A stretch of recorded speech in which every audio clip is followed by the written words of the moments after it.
Bonjour Christopher Hogg. Bonjour. Vous êtes directeur scientifique de l'Executive Master spécialisé Management des unités stratégiques à HEC Paris. L'objectif de ce programme, c'est de donner les clés de la réussite aux dirigeants qui prennent en main une business unit. Alors, première question, quelles sont les clés de la réussite dans un environnement plus complexe que jamais et qui change à une allure inédite ? Alors des clés, je ne sais pas s'il y en a, mais l'essentiel c'est de se forger une lecture intelligible du monde, c'est-à-dire de bien le comprendre.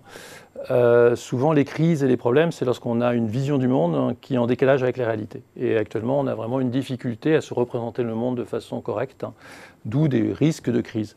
Alors c'est un monde avec des transformations très violentes, très rapides, qui comporte des risques extrêmement importants, des risques économiques évidemment en termes de profitabilité pour les entreprises, des risques sociaux pour nos collaborateurs, des risques environnementaux, des risques éthiques, tout ça fait des pressions très fortes.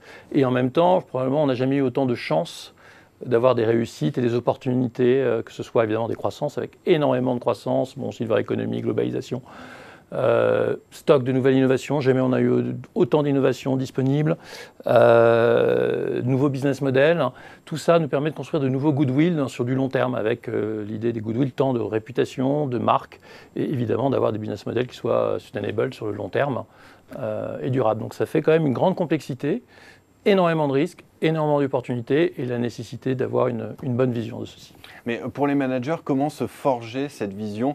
Ils ne peuvent pas maîtriser tous les sujets et puis, j'y reviens, les évolutions sont extrêmement rapides. Alors, évolution rapide, donc la première chose, c'est probablement le retour du généraliste, c'est-à-dire qu'on n'est pas multi-expert, autrement on va se perdre en complexité. Donc pour être dirigeant, il faut avoir une bonne compréhension de l'ensemble, de son environnement, de l'ensemble des fonctions. Donc tous les programmes que l'on fait sont par rapport à ça, c'est d'avoir une idée, d'avoir une bonne appréhension générale pour créer une vision qui ne soit pas une planification, c'est-à-dire que ce n'est pas des process qu'on met simplement en marche, mais c'est une vision qui va nous permettre, alors c'est un lieu commun, mais de l'agilité. Ça veut dire quoi ?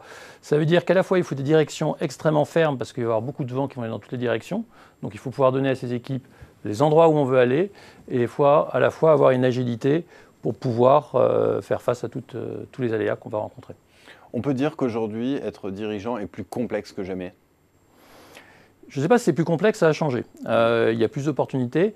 Probablement, le dirigeant est passé d'une logique, on va dire, dans les dernières années, où il cherchait à optimiser des organisations, à des logiques où maintenant, il doit chercher à inventer l'avenir, à créer de nouveaux champs de valeur. S'il passe trop de temps à optimiser, il ne libérera pas l'énergie de son entreprise, sa propre énergie, pour trouver les nouveaux champs de création de valeur. Donc ça demande des arbitrages, ça demande probablement effectivement d'arrêter d'avoir des systèmes trop complexes d'optimisation pour libérer les énergies et être capable de capter les gisements de valeur de demain. Mais toutes les opportunités rendent cela encore plus passionnant. Merci beaucoup Christopher Hogg pour cet éclairage. Merci.